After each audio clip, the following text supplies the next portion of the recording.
নমস্কার। ঠাকুর এই চতুর্থ পরিচ্ছেদে অহংকারের কথা বলেছেন। সেই অহংকার সম্বন্ধে ছোট্ট একটি কবিতা বিষ্ণুপদ চক্রবর্তী মহাশয় লিখেছেন। দিয়ে কিনা যাস আমার এই গর্ত।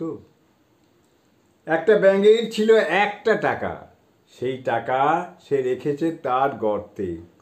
একটা হাতি যাচ্ছিল সেই পথে, চলার পথে ডিঙিয়ে গেল গর্ত। ব্যাঙ বাবাজি ভয়েই তখন গর্তে ঢুকে ভাবছে, গেলাম বুঝি চেপটে। যেই না হাতি গেছে খানিক দূরে, বেরিয়ে এসে তখন গর্ত থেকে হাতির দিকে ঠ্যাংখানাকে তুলে ব্যাঙ হাতিকে দেখালো এক লাথি। বললে, বেটা এত সাহস তোর, ডিঙিয়ে কিনা যাস আমার এই গর্ত। জানিস আমার আছে একটা টাকা এবং সেটা রেখেছি এই গর্তেই।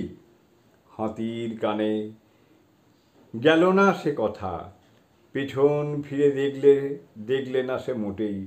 যেমন চলতে লাগলো সোজা, ব্যাঙের অহং দ্বিগুণ হয়ে গেল। এবার পঞ্চম পরিচ্ছেদ শুরু করছি।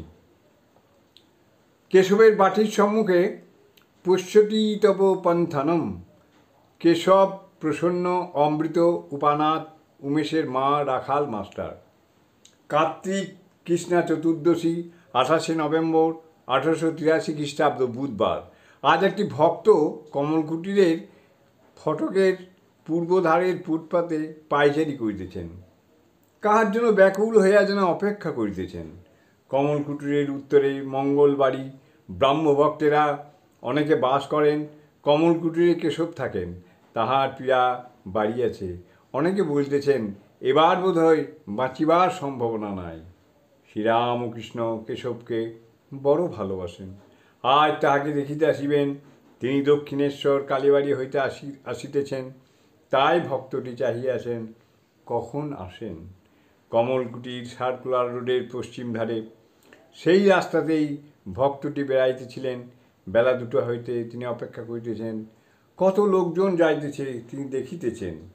রাস্তার পূর্বধারে ভিক্টোরিয়া কলেজ, এখানে কেশবের সামাজিক ব্রাহ্মিকাগণ ও তাহাদের মেয়েরা অনেকে পড়েন। রাস্তা হইতে স্কুলের ভিতর অনেকটা দেখা যায়। উহার উত্তরে একটি বড় বাগান বাড়িতে কোনো ইংরেজ ভদ্রলোক থাকেন। ভক্তটি অনেকক্ষণ ধরিয়া দেখিতেছেন যে তাহাদের বাড়িতে কোনো বিপদ হইয়াছে। ক্রমে কালো পরিচ্ছদধারী কোচম্যান ও শহীদ মৃতদেহের গাড়ি লইয়া উপস্থিত হইল। 1.5-2 ঘণ্টা ধরিয়া ওই সকল আয়োজন হইতেছে। এই মর্তধাম ছাড়িয়া কে চলিয়া গিয়াছে তাই আয়োজন। ভক্তটি ভাবিতেছেন, কোথায় দেহত্যাগ করিয়া কোথায় যায়। উত্তর হইতে দক্ষিণ দিকে কত গাড়ি আসিতেছে।